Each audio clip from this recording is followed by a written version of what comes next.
does the European Commission's Union of Skills initiative mean for universities? Yeah, thank you. This is a relatively new policy initiative of the European Commission launched last year. And when we saw it, we thought actually that this is a kind of an opportunity for higher education institutions. It comes in a time of crisis where the emphasis is probably in first instance on how to enhance the resilience of Europe, its economy, its society, how to enhance resilience.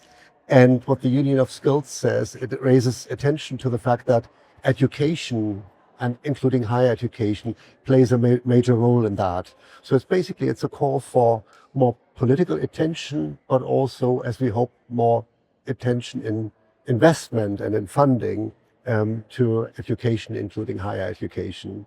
And I think that's very important. It puts an emphasis on skills. And I think that's also good for the higher education institutions because we provide, of course, skills. We provide learning and teaching. But we also see in many ways that the ways of how learning and teaching is provided has been changing and is still changing. So on the one hand side, we have this as an internal process within the higher education institutions that we think also with regards to digital developments, AI, and how is our learning and teaching provision, how is the student experience changing. On the other hand, there is now this, I would say, this push from outside through the Union of Skills for higher education to contribute also to Europe's competitiveness and resilience. Mm-hmm. Yeah.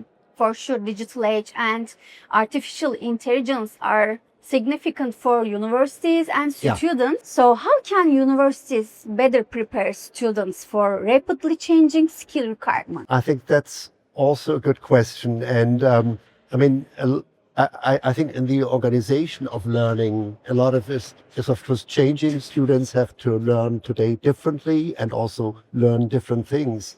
But I think the basic issues that have been true for decades, maybe for centuries, they are still true. I think they are still true. So we believe that education will still be about disciplinary study and also more interdisciplinary learning. This as such is not new.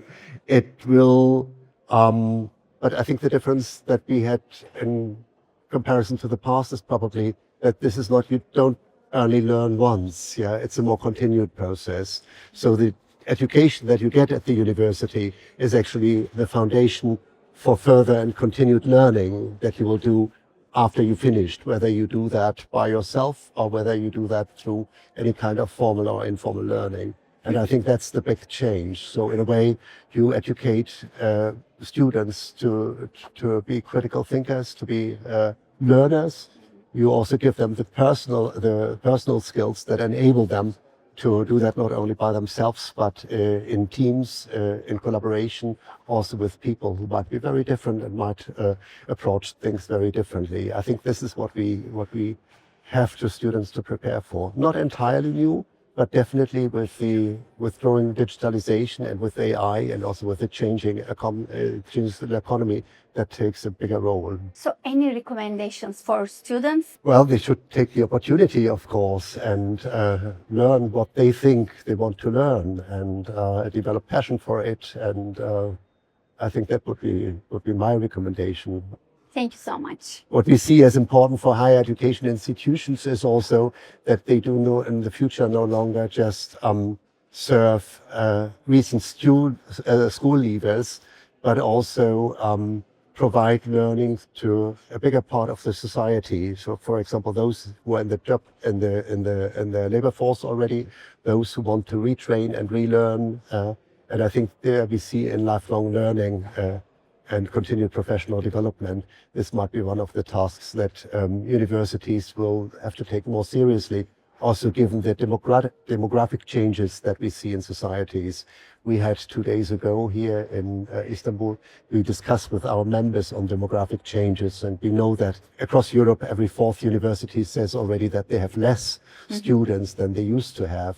So that's something that we have to cope with, and I think a focus more on how you help people who are not recent students, do not just graduate from universities, but are already working in companies or in other positions in society, how to help them to enhance their skills. That is really very important.